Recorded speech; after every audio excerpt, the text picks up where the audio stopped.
قال يا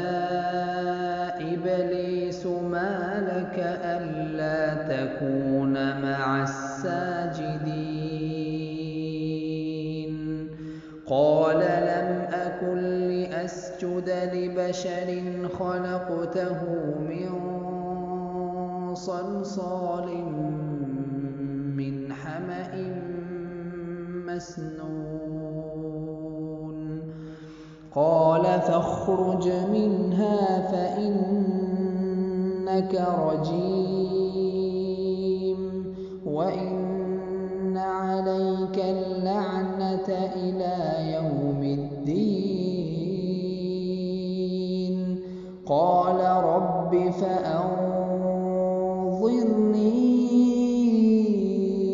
إلى يوم يبعثون قال فإنك من المنظرين قال فإنك من المنظرين إلى يوم الوقت المعلوم قال رب بما أغويتني لأزينن لهم في الأرض ولأغوينهم أجمعين إلا عبادك منهم المخلصين قال هذا صراط علي مستقيم إن عبادي ليس لك عليهم سلطان إلا من اتبعك من الغاوين وإن جهنم لموعدهم أجمعين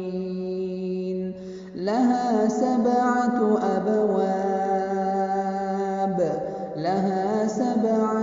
أبواب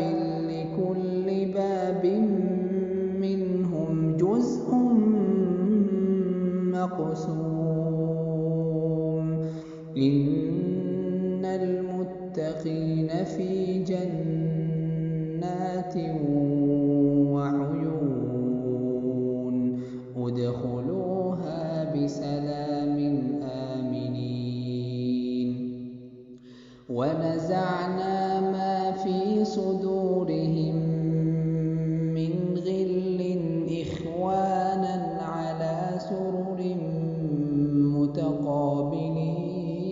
متقابلين لا يمسهم فيها نصب وما هم منها بمخرجين نبئ عبادي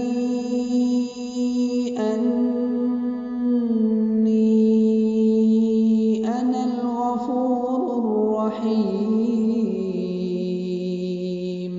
وأن